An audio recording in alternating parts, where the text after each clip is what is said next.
राज्य सरकारकडून 100 दिवसांची कार्यालयीन सुधारण्याची विशेष मोहीम राबवण्यात आली आणि या मोहिमेअंतर्गत MMR रिजनचा डंका पाहायला मिळाला। उल्हासनगर महापालिकेचे आयुक्त मनीषा आव्हाळे यांना प्रथम क्रमांक मिळाला आहे आणि त्यामुळे महापालिका मुख्यालयात आनंदाचं वातावरण आहे। तर इकडे पालघरचे पोलीस अधीक्षक बाळासाहेब पाटील राज्यामध्ये सर्वोत्तम ठरलेले आहेत। सायबर क्राईम मुक्त पालघर आणि जनसंवाद अभियान हे चर्चेत राहिले आणि कार्यालयीन मूल्यमापन मोहिमेमध्ये ठाणे जिल्हा परिषदेचे मुख्य कार्यकारी अधिकारी रोहन घुगे यांनी सुद्धा प्रथम क्रमांक पटकावलाय। आणि या संदर्भात उल्हासनगर महापालिकेचे आयुक्त मनीषा आव्हाळे, पालघरचे पोलीस अधीक्षक बाळासाहेब पाटील आणि ठाणे जिल्हा परिषद मुख्य कार्यकारी अधिकारी रोहन घुगे यांनी प्रतिक्रिया दिली आहे। काय म्हणालेत पाहूयात।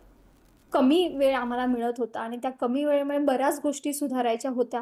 तर मला माझ्या टीमचं फार कौतुक आहे। माझे सगळे अधिकारी, कर्मचारी, अगदी वर्ग 4चे कर्मचारी पण त्यांनी खूप मेहनत त्याच्यामध्ये घेतलेली आहे आणि हा जो बदल आहे तो फक्त मला वाटते क्रमांकापुरता नाही, तर सिटीच्या म्हणजे आपल्या नागरिकाच्या प्रत्येक घरामध्ये हा आपल्याला दिसून येतोय। म्हणजे आपल्याला अधिकच्या अधिक लोकांच्यापर्यंत पोहोचण्यासाठी, लोकांची कामं करण्यासाठी काय उपाययोजना करता येऊ शकतात आणि त्याच्यामध्ये आधुनिक तंत्रज्ञानाचा वापर कसा करता येऊ शकतो याचा विचार केला गेला।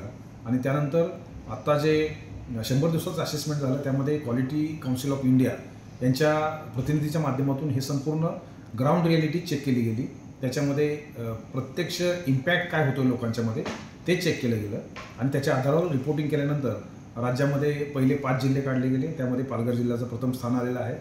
100 दिवसांचा जो कृती आराखडा देण्यात आला होता त्याची सांगता 16 एप्रिल रोजी झाली आणि त्यानंतर सर्व प्रकारचे जे शासनाचे डिपार्टमेंट्स आहेत त्यांचं मूल्यमापन हे केंद्र शासनामार्फत जी त्रयस्थ संस्था आहे QCI त्यांच्या मार्फत हे करण्यात आलं आणि त्याचा रिझल्ट हा 1 मे महाराष्ट्र दिन आणि कामगार दिनाच्या दिवशी आज जाहीर करण्यात आला।